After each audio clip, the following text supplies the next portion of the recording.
I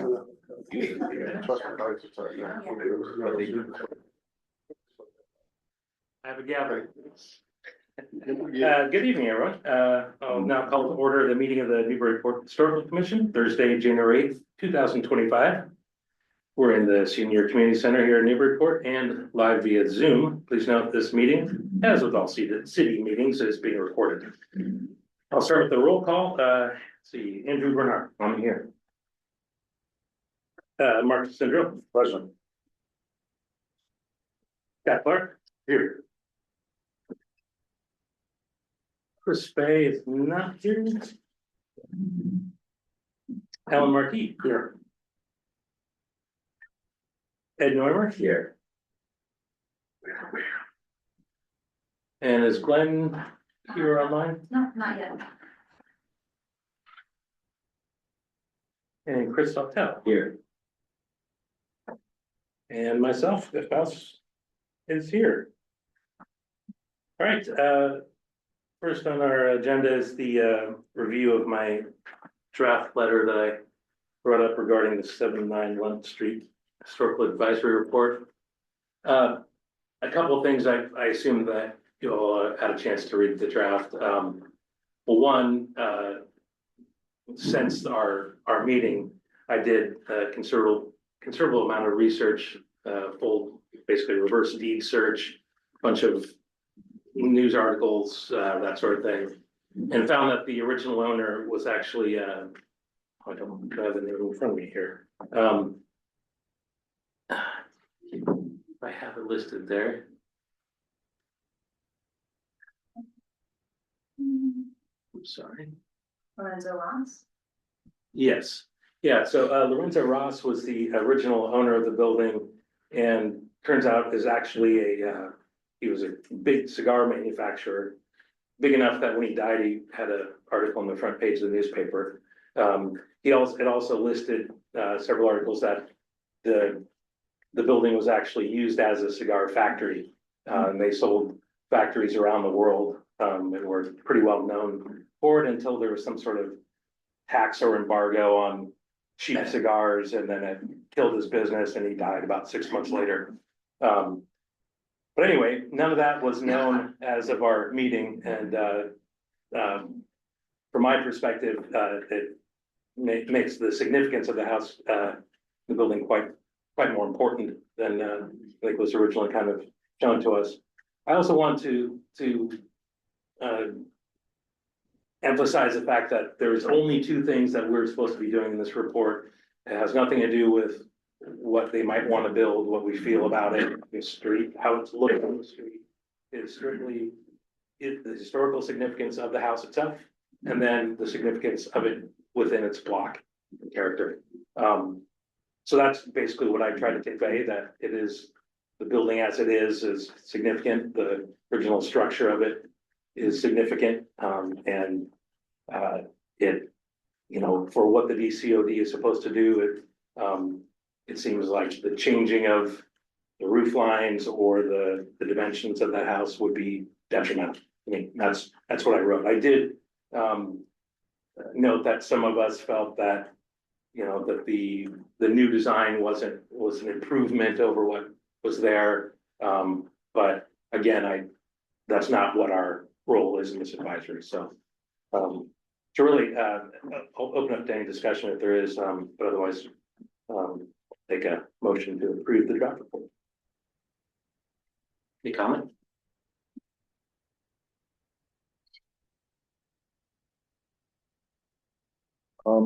Quick question. The documentation for the cigar factory, is available for us to look at?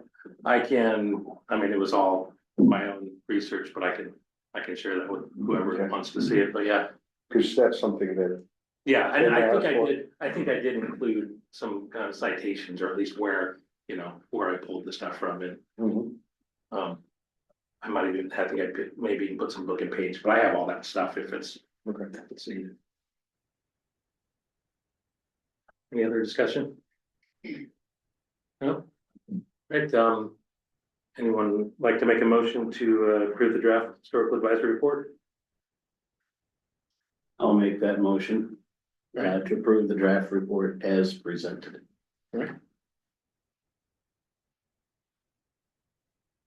A second, Camille? A second. All right, so the motion is to approve the draft historical advisory report to the Newburyport Zoning Board of Appeals for the proposed renovations to the structure at 79 Lunt Street.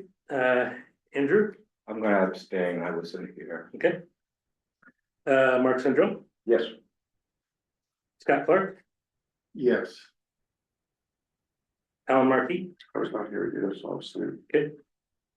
Ed Neumer, Yes. and Glenn Richards. No, absent. Okay. And Chris O'Toole, Yes. and I will vote yes as well, so that motion passes, and board is good. I'll send you the undrafted report later. All right, next on this general business, we have a request for letter of support for the CPA for St. Paul's Community Hall roof. Stuart Tuttle, is you here? Oh, okay, if you'd like to maybe go to the end of the table there and give your presentation, or? We're here with Jen Mansfield, who's Okay, a former vestry member and well, if you'd like, you can sit over there as well. Sure, just to give you. Sure. so thank you all for taking the time to listen to us. You've been by this hundreds of times. It's been a fixture in Newburyport for over 100 years, that particular building. Next slide. A little about St. Paul's history. We began in 1711 on the Plains, Newburyport, which is now Belleville Cemetery. And our current building is the third one on the corner of High and Summer Streets. First, it was a small church. Subsequently, there was a large fabric church which burned down in 1920.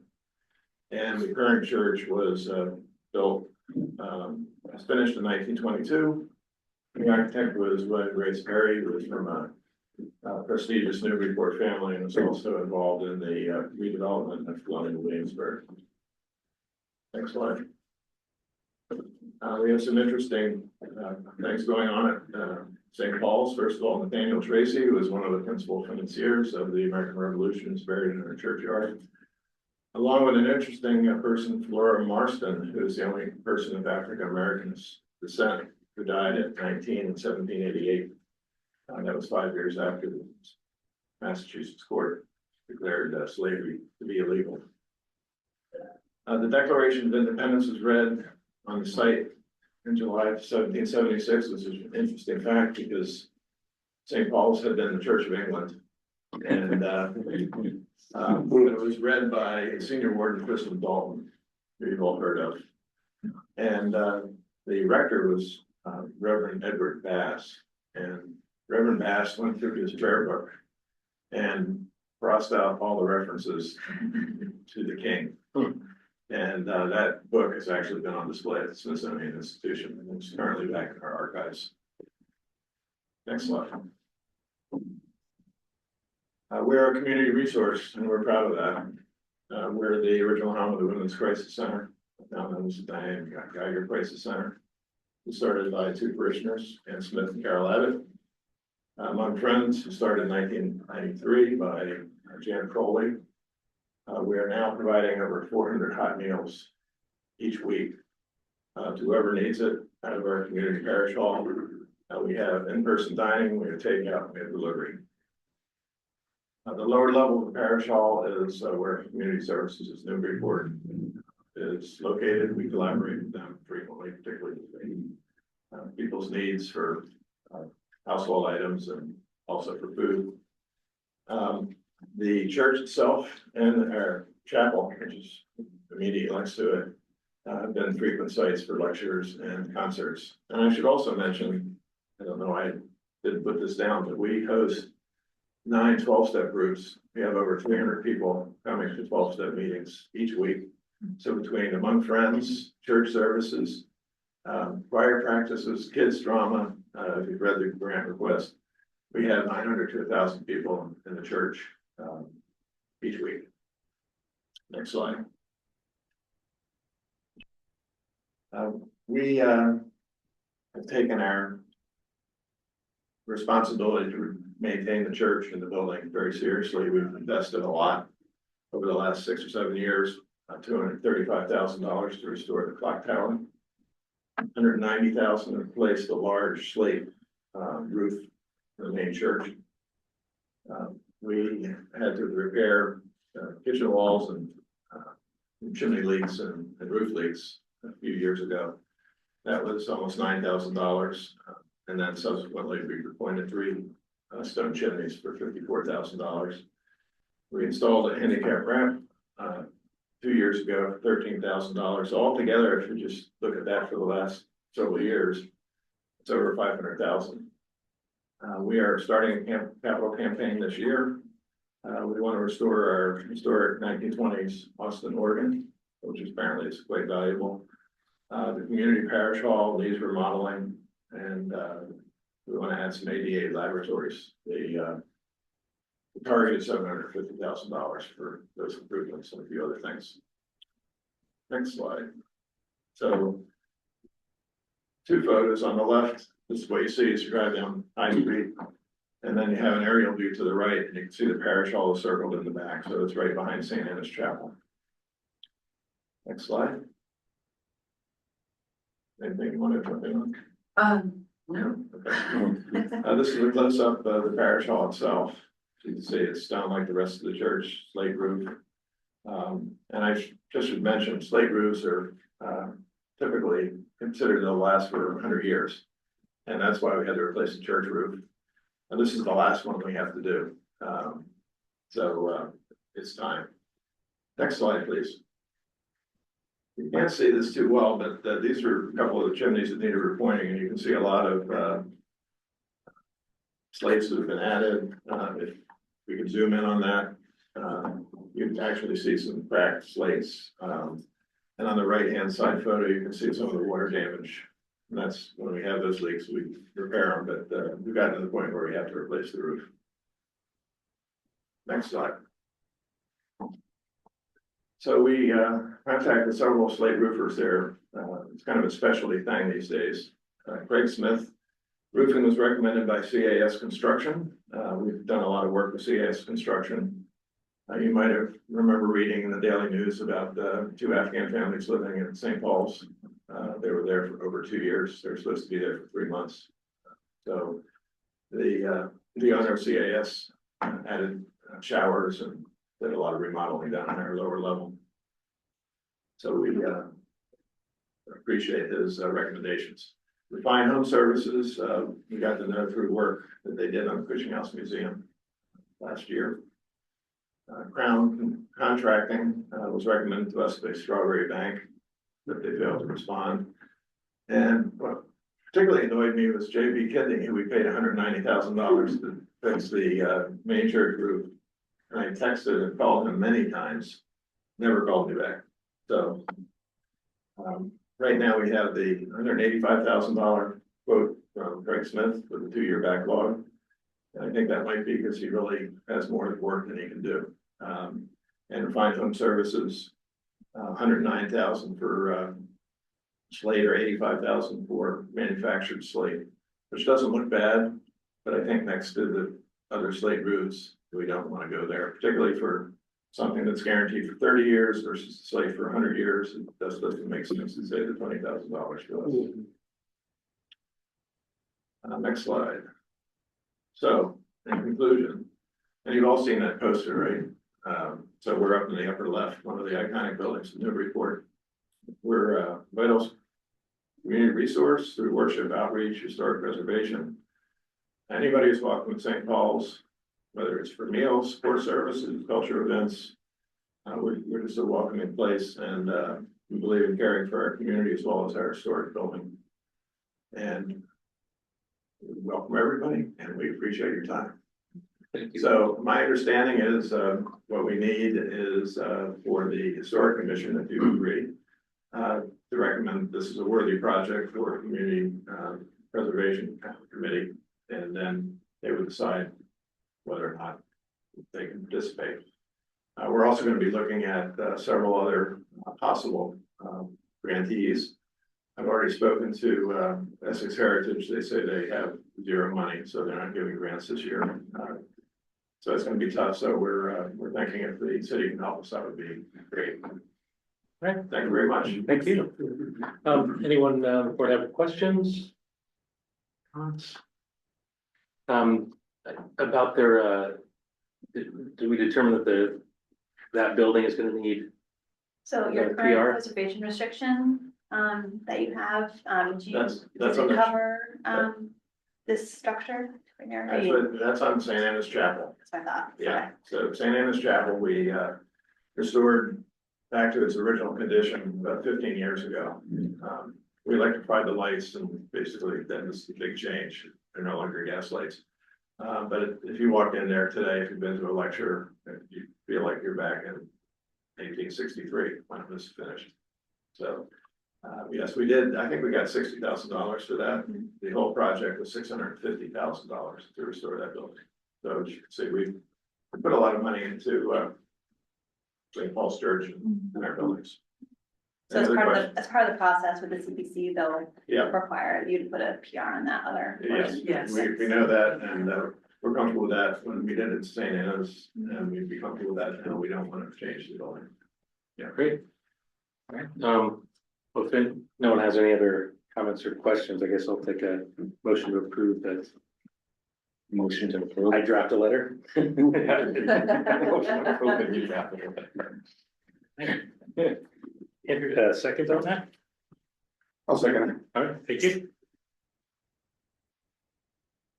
All right, so the motion is to approve a letter of support for the CPA application for St. Paul's Community Church. Andrew, Yes. Mark, Yes. Scott? Yep. Alan, Yes. Ed, Yes. you, Chris, Yes. and I vote EA as well. Motion passes. Thank you. Thank you all Thank very you much. so much. Right, next up is the Firehouse Center for the Arts. Valerie, Raj, are you? Thank you.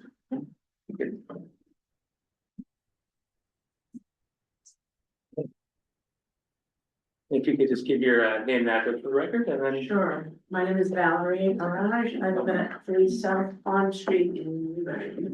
Thank you. And I'm here today with a couple of other board members, Sean Canalza is with us. She is the president of the board of the Firehouse Center for the Arts. Nancy Caswell, is the current treasurer of the board.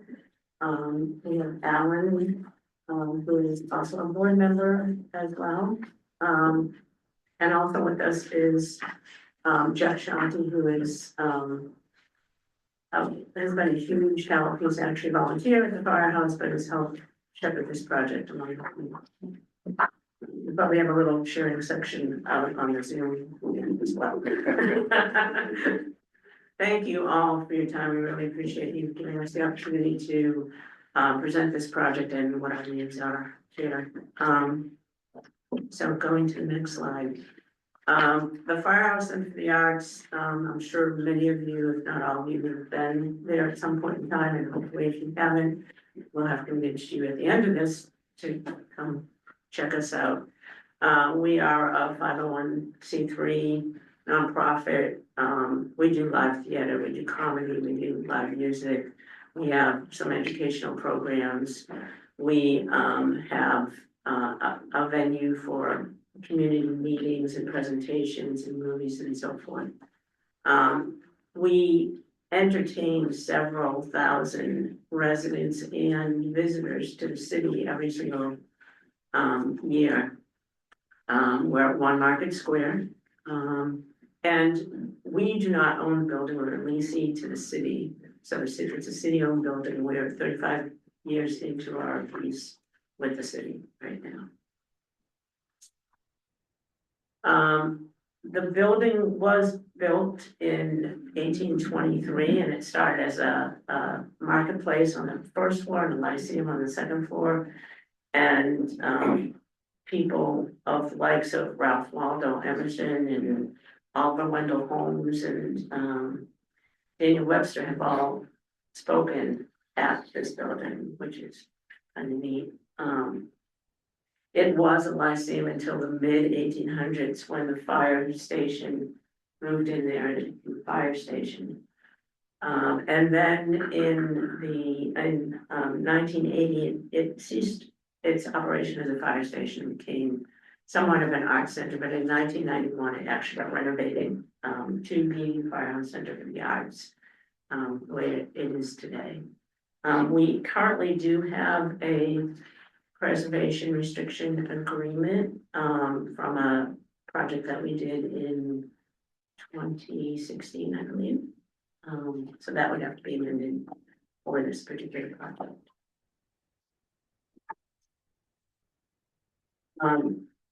So who uses the firehouse? Well, I mean, it's pretty much everybody, right? We have kids that come for educational, we have older citizens who come for our second act readers program. Families, you all know that there's a restaurant downstairs, Sea Level, who is a tenant.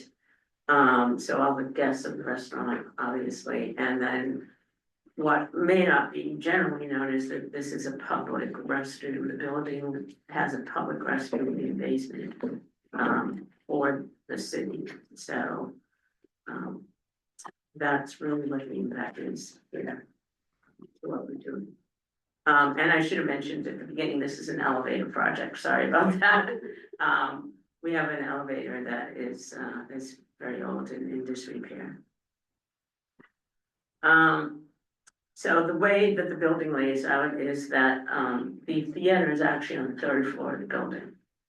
The, the second floor of the building, the restaurant is on the first floor of the building, and the bathrooms are in the basement level, right? So if you are mobility impaired, it's really important that that elevator, continues to work. It's used by hundreds of, visitors throughout the year.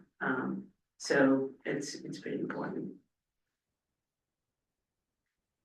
The elevator itself is over 30 years old. We've been told for the past 2 or 3 years that it needed to be replaced, but we've been trying to just kind of hold it together because of the expense of it. Some of the issues that we've had with it is, the electronics are old and failing. There's been some water infiltration through the basement and from the roof. The roof has been remediated. The basement leaks, as you'll see in some pictures that will be coming up, are in the pit of the elevator itself, and we'll be putting in a sump pump as a result of this project to try to remediate that as well. We've had regular maintenance. The building has been maintained. It's a historic building. It's a legacy building, but we really work hard to make sure that everything is kept up and respect the historic nature of the building as well as what we do in the building for the community. But it does have to, come up on a safety standard. In fact, maybe 3 weeks ago, we had an elevator inspection that failed. And so this is not even a choice for us, and we have to move forward with this project. So what happens if we don't act? Well, ADA access to a city building will be lost, which puts the city at risk, unfortunately. There'll be limited access to those bathrooms. So anybody who comes to the restaurant, anybody who comes to the theater will not, if they're mobility impaired, they certainly won't have access to either the theater or the bathrooms. And it'll be a threat to the restaurant, which is a significant source of revenue for us at the firehouse. I mean, as you can imagine, it costs quite a bit of money to keep the building just going, so that would be a big hardship for us.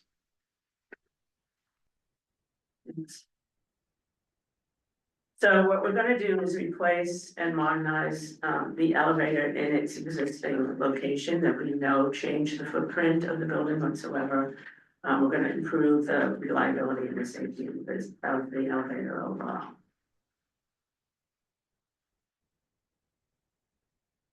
And because, there's a lot of urgency to get this project done because of the state of the elevator right now. And because we have theater, we have restaurant in the building, we have chosen to move forward with this project already, so we've signed a contract. We did a lot of due diligence, with a couple of different vendors. We did a lot of, reference checking, et cetera. And we chose, Metro Elevator as our vendor to go forward with. Right now, they've completed their engineering design. They placed some orders for equipment. So we're ready to go and we're looking to get that project started. If you want to move to the next slide, I can kind of go over the timeline. So we've got the engineering design done, we've procured materials, or we are in the process of procuring materials. And the construction is slated to start mid-February and end at the end of February. April, sorry about that. Thank you.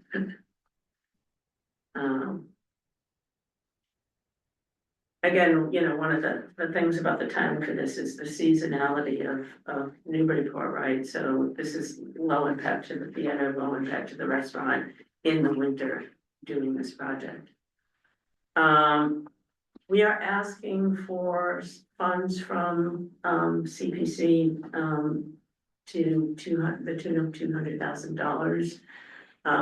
This includes some dollars for contingency. We're in, and everybody's in this situation where, ordering materials now is, there's a lot of risk to it because of tariffs and whatnot and inflation. So we've got contingency built into our overall budget for this project. It is under the category of historic preservation that we're looking for this for, because it is a historic building. We kind of think this also infringes a little bit on open space because of the public bath that we have to provide as well. So our total project cost is going to be somewhere north of $400,000 with the contingency built in. To date, we've raised funds. We had a gala in the fall.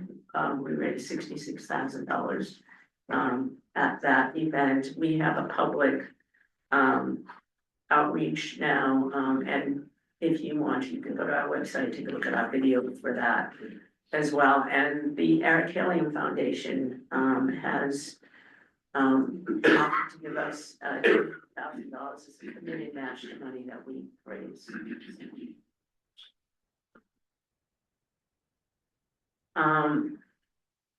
So we think, this squarely fits in the criteria for CPA. It is a historic building, it's a city-owned building.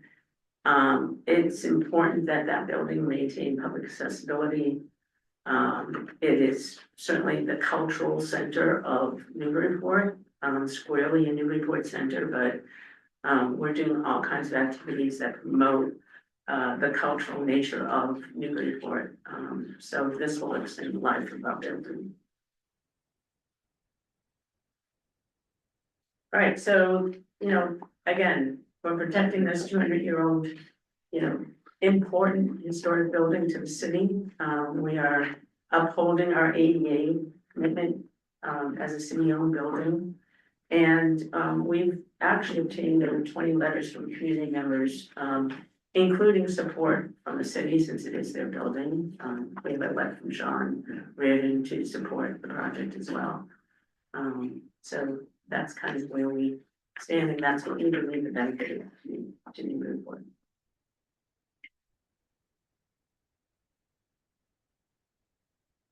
All right, are there any questions around this that I can? entertain for you? Yeah, I actually have a couple questions there. One, you'd mentioned like some of the water damage and stuff that's occurring. Are these repairs gonna address those issues as well? So Absolutely, yeah. So we've already remediated the roof leaks. We did that a couple of years ago. But for the leak, the ground seepage leak in the pit, we have a sump pump being installed to take care of that. So anything that, you know, is water related is bundled into this as well. Okay. And you were requesting, you want to request 200,000, correct, from CPC? Right, It seems like that maybe isn't like a make or break number. And I'm wondering if there's like an amount that there would be, because a lot of times, and I know that the funding might not be, the CPC might not be up to what it has been in previous years. Mhm. So if people have to start looking at what we're gonna cut, do you know what that number could go down to, and you could still get something done, or? Yeah, I think we could go as low as 160, but we absolutely need that 160. Right. Right, and I'm not saying that that's what we Yeah, propose, but right. it's good for all those members to know what, you know. Yeah, no, Flexibility absolutely, is there. I get that. I'm just curious, it's a city-owned building, and Mhm. you're an arts organization, Right, but the elevator falls to you. it does, yeah, it's in our responsibility in the lease. And you have to some degree, even your responsibility to provide public access to the bathroom in the basement. Absolutely, yeah. I mean, it's just, I little mean, surprising. we prefer not to, that's It's the a way, very that's the interesting way it is. lease, the way that the city wrote it it to seems us. like it, yeah. It's a lease that was done several years ago, well, that's actually with some of the support from previous city council president Jared Igerman. But it's a very interesting dynamic how the city rents to us. Yeah. And how we pay back to them, based on some of the expenditures that we have obtained through just general wear and tear. I understand what you're talking about. Typically, a TI expense like that into a building would fall back on the landlord. Yeah, But in this particular case, it's a pretty clean, you're responsible for almost all things. it's baked in. A big, I mean, yeah, and it has to do with how much we pay to, you know, for the lease of the building, which is not a lot of money, so. Understood. Yeah. Okay. Just a little atypical. Yeah, yeah. Any other questions, comments? A motion that approve me writing a letter of support to the CPC for this project? So move. All right, And I will second. thank you. Andrew. All right, so a motion to approve a letter of support for the CP application for the Firehouse Center for the Arts. Andrew Yes. and Mark, Yes. Scott, Yep. Alan, Yes. Ed, Yes. thank you. Chris, Yes. and I vote yea as well. Thank That you motion very much. passes. All right, thank you so much. Yeah, appreciate it. Right. Okay. All right, next up, another CPA application, support letter for Belleville Cemetery. Bob Manson. Good evening. Hello. With me is Bruce Connor. Bruce is the acting superintendent of the cemetery, and the president of the association. Listen, we don't have a PowerPoint. It's okay. We're getting there. I combined your photos and your. That's enough. Refer to it here. Thank you very much. You are. I do have some, I can pass them around, additional photographs. So Bruce and I got involved with the cemetery about 3 years ago. And the way it happened was that the people who were involved in the cemetery basically were aging out, they wanted to get done. And my first wife passed away and is buried at the cemetery, that's something with me and Bruce's family is buried at the cemetery, that's something, so we've got skin in the game. What we discovered when we got involved was that the greatest generation have done a great job with the cemetery. But over the years, things really started to slip quite a bit, and the minute we got involved, we started to hear the complaints about the place wasn't mowed and it didn't look well. So we've really been on a mission to try to spruce the place up. You probably, it's interesting to say, St. Paul's was here today and mentioned the Belleville Cemetery. Because this place used to be called Queen Anne's Chapel Burial Ground. And the oldest stone we have is from 1727. The Belleville Cemetery Association was established in 1720 and incorporated in 1851. And you know, when you come into Newburyport from the highway, one of the very first things you do is you see St. Mary's and the Belleville Cemetery. It's like right at the gateway of the city. We don't have grandiose plans. All we're trying to do is we have about 90 gravestones that are in disrepair. Typically, we would expect families to maintain them, their lot. But the problem is because it's so old that these families have moved on and you couldn't find them. We've actually tried it in a few cases and it's just, They're just lost, they're, Yeah. well, we, you know, they're dead graves in the sense of nothing will ever occur. They, you know, no one will be planted, will be buried there, nothing ever happens. and I think there's over 5,000 burials. Yeah, today, 5,021 burials. Now we have, all of the records from, I don't know if it's day one, but it's pretty darn close. You know, they did keep records, so we actually have in our facility, the little storage unit that we have all those records, but it's amazing that we really do have it. You know, there's no fire, there's nothing's missing. We actually have the whole set of records for the burials. So that this. Have you thought about finding a safer home? Well, as a matter We- as a matter of fact, we accomplished that. This year. We found a company that sells used fireproof cabinets. Yeah. And we were able to wangle those, we were able to get those, so now they're in cabinets. And the shed, you're probably familiar with the shed at the Belleville Cemetery. Was used for a landscaping, lawn mowing operation, things like that. Over the years, they let all that staff go because they couldn't afford it. So they tried to go with private vendors, and we now have a vendor that we can just about pay, we can pay for it. As long as people keep dying and getting buried. We're not a big budgeted organization, though, so you're, you know, we're, you know, again, we do about 20 to 25 burials a year. That's all we do. You know, we're not like some of the other larger cemeteries, St. Mary's, for example. And that just about covers our landscaping contract. So that allows us to keep on going. But what we're trying to do is get a $2,000 grant. Some of you may know Don Little. He's our treasurer with the association, and he was with the Newburyport CPC for years and years. And so he suggested that we pursue this avenue. And he talked to Clee Woodworth, who you probably know is like the local authority on these matters. So she came in and did a site walk and determined that there were about 90 stones that need to be fixed. But she said phase one would be, you should probably fix 45 right off the bat because they're some of them are disintegrating.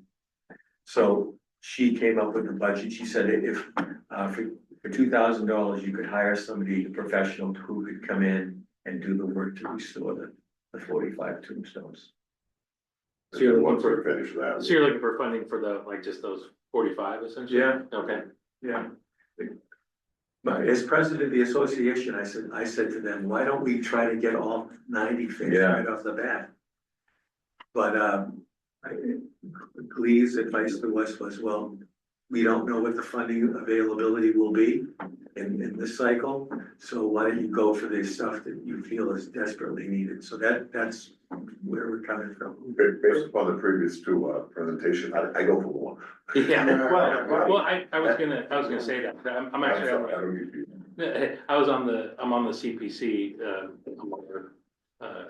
advisor pointing to that board, but I mean, the budget, even when it's lower than it normally is. I mean, there's several $100,000 things that we're looking at. And usually when we get around to these lower, I mean, almost they all just get approved because it's such a low number and, you know, so I think that could help you. And also if you are successful in getting that funding and are able to repair those, and then you come back the next year and say, hey, look, we used this money and it worked and we were looking to do more, you're more likely to get that support the following year, but. You could definitely do something like that for sure. Is there a way to word it such that you can say, Well, I think they can propose what, seek money? you could propose to ask for more money and then say, but we know we can get away with if it's just this amount.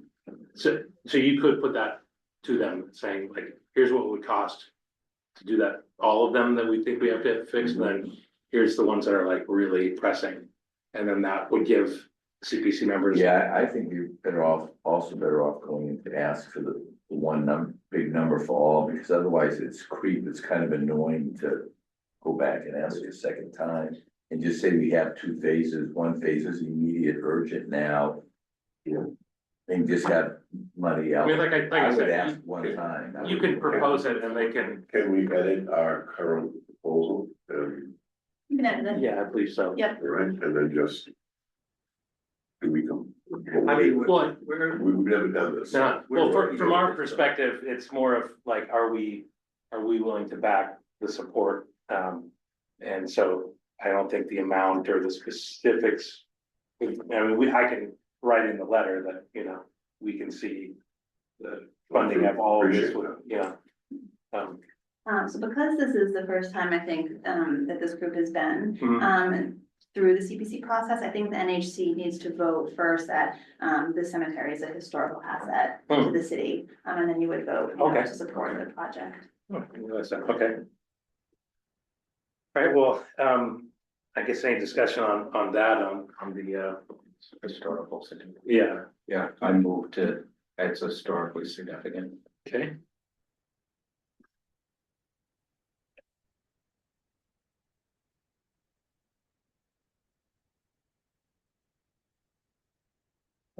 Anyone like to second that? I'll second it. Thank you. Who's that? Ed. Oh, Ed, thanks. All right, so motion, that Belleville Cemetery is considered historic. I would say, I guess the CPC would say historical asset to the Oh, city. this is, okay. All right, let me just make sure I get this right.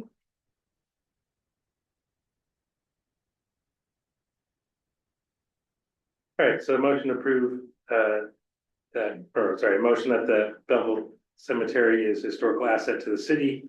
Andrew, Yes. Mark, Yes. Scott, Yes. Alan, Yes. Ed, Yes. thank you. Chris, Yes. and I vote yes as well. All right, since that's out of the, officially out of the way, if anyone would like to make a motion to approve me to write a letter of support of said Belleville Cemetery project. Who's like, I make the motion. who's me? I make the motion. All right, okay. And second, Second? all right, thank you.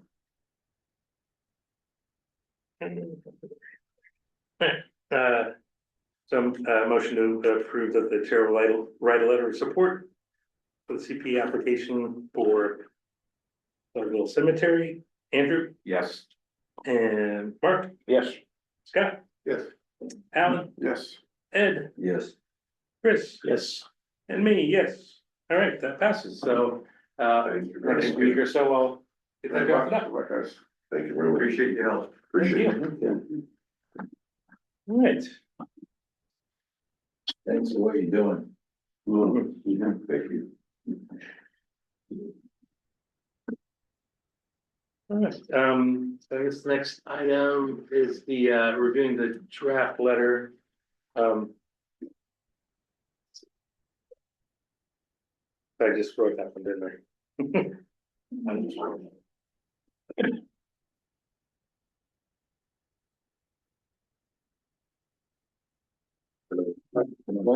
Um, I'll just kind of read through this quickly, just because I literally just wrote this up, so I don't know if you had time to see it, but, during a meeting on December 11th, the NHC reviewed the structure at 18 Highland Avenue.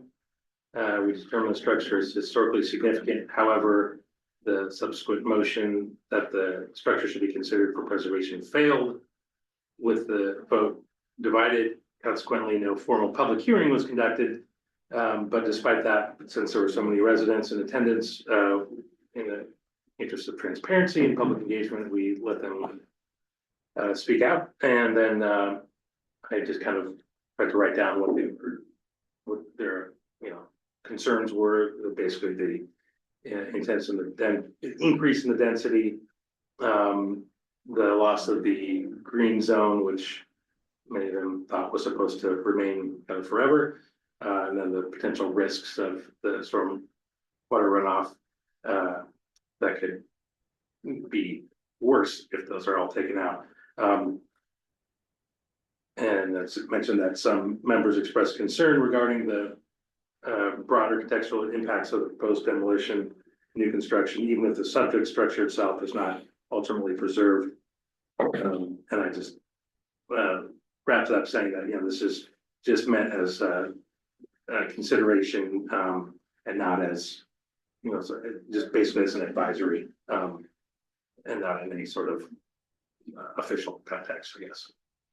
Does anyone have any problems with that language, or do you think I should, any changes you think I should make? Yeah.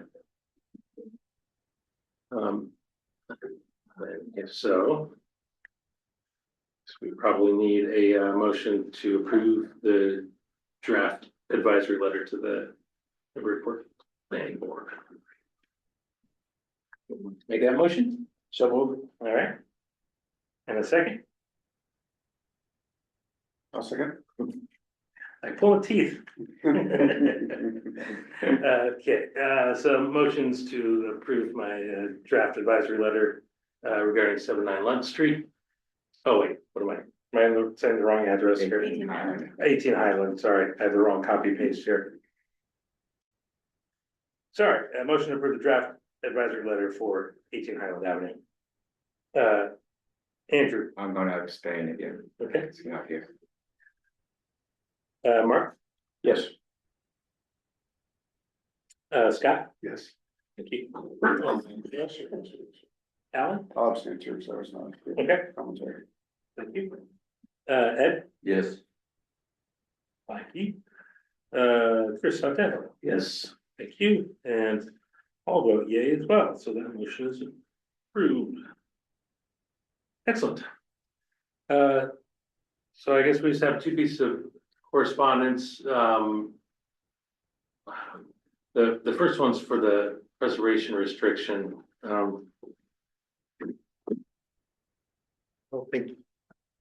don't think there's much, I don't think there's anything we need to discuss on this other than, because it's just. No, kind it's of just for your information that MHC has reviewed, these two PRs and has sent comments back to the applicant. Right, and,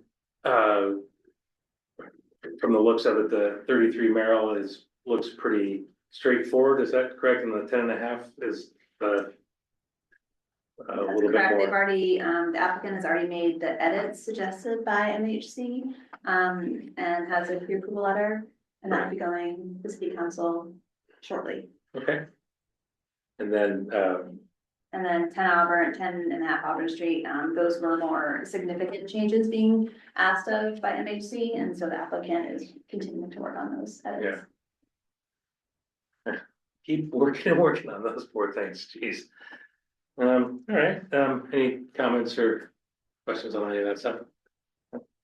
All right, the only other thing I have here is the approval of the minutes from December 11th. Anyone like to, any changes needed out of those, or look like you're about ready to make a motion to approve those minutes, Mark? Yeah, I'll make a motion to approve the minutes. all right, thank you. Be happy to. Thank you. All right, motion to approve minutes of December 11th, 2025. Andrew?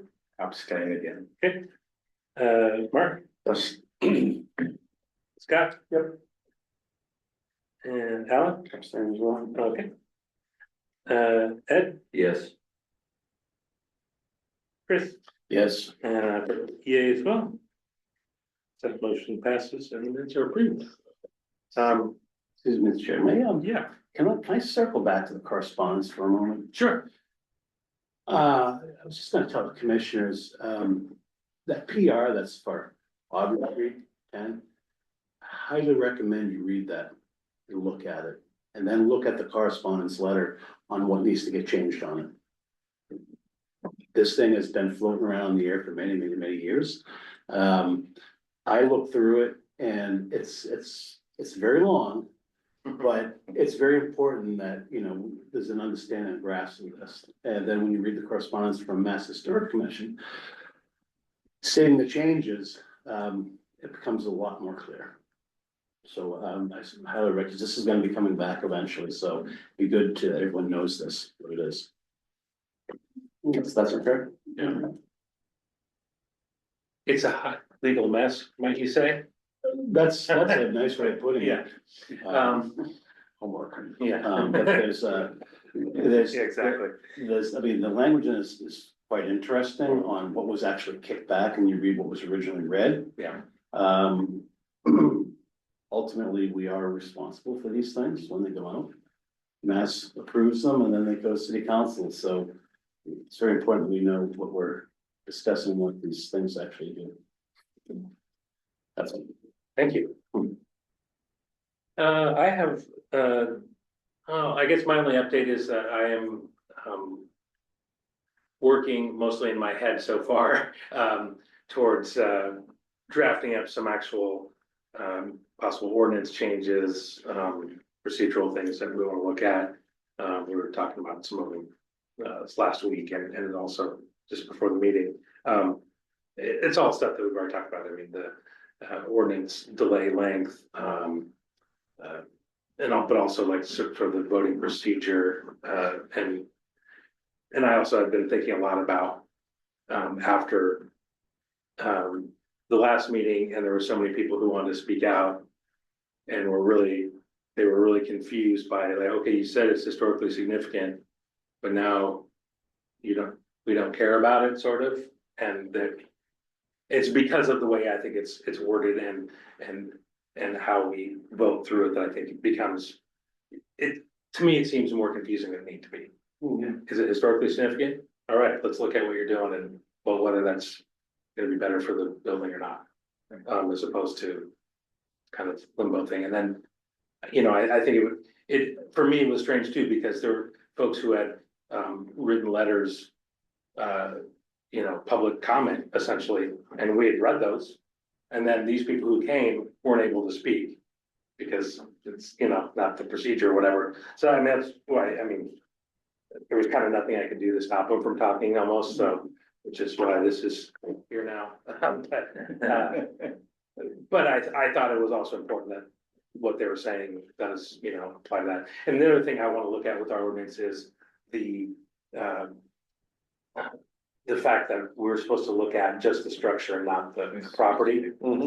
Because I think a lot of times, we were talking before about house on High Street that we had reviewed in the past and we'd approved some changes to. They've added a garage to their sort of front property that I don't think we would have approved, but it's completely by right. And to me, it's like you're doing something that's affecting a historical structure on the same property. Why aren't we involved with that? Why is that by right? So those are some things I want to kind of look at and see if there's some changes to ordinance to make it more simplified, more streamlined, or at least just have us be an eye on a project before it gets torn down. Is that garage the one up by the 5-way intersection? Yeah, it's like right over Yeah, here. Yeah. yeah, Oh, yeah, that's because we being built voted right on the now. house, so that garage was their own just, Yeah, it was a different project that we didn't vote on. They had added like an extension off the back. yeah, that's what I was confused when I saw that garage going in. Yeah, I did too, cause that's why I was asking, I was like, did we? was that on the plans Yeah. when we approved that? Cause that's, the massing of that thing is pretty huge, but It's I huge, don't wanna not only pick that, on it's a that, whole those structure folks. to itself. I overheard a conversation amongst some people, and, I mean, there's a finished heated basement there. Yeah, It's a whole, like, building. well, and So I do think that there should be, I mean, folks should be able to build secondary units. I think that's really, it really is important, and especially with their housing problem, but I wanna look at that stuff where when it comes to the property, we all of a sudden don't have any sort of say on it. Totally. Should we have any say on it? I guess that's my question. I mean, Well, I mean, we're to talking me, about it's- the original structure. Right, but if you're planting something twice as big and out of character right next to it on the same property, to me, it's like, I'm not It's sure like what a the, ballroom. yeah. yeah, the ballroom here, there you go. Imagine. No, but Ballroom next to the garage? Yeah, I think that's what they're doing. Biff, I totally agree. It kind of goes back to that discussion about, we talk about streetscape. I mean, it's gotta be some kind of context. Yeah. Well, All and- these approvals, And like the we can't. DCOD and stuff brings that stuff up. It's very important, you know? So to me, it makes sense that those sort of things, and we at least be in an advisory position, like when somebody goes to build that. They're like, hey, well, you know, our opinion is Yeah, that. 'cause that looks so crummy, that. Again, I don't wanna, you know. So when they go from that, when they go from the building department then, or whoever's gonna approve that, the planning board would come to us and say, hey, by the way, they wanna do this. They go through the process of, we approved it, some modification to their home. They, through a separate process, go, hey, we wanna put a garage there. Does that, then that kicks the planning board to say, hey, by the way, Well, that's what I'm saying, is that Yeah. if we can change that so that it would Yeah. be triggered, but yeah. we'll have to look at the. I think what makes that particular one is, it's a corner lot, right? And Yeah. It's subordinate, it's not subordinate, if it were in the back, right, nobody would care, but in this case, it's like the front of the house is there and they've put this structure. You know, it gives precedence to this. Yeah. And it's gonna be a complicated issue though, cause by right is by right, you know, and, but I think that's why. The people here in this room are a little like, this doesn't feel good. Well, right. Cause And I think there are several of the things that we've seen recently where what they were doing either by right or on the property was affecting other historic structures, but we couldn't really say anything about it. Well, not to be cynical, but our purview is very limited. Yeah. And I think expanding it is absolutely necessary. Yeah.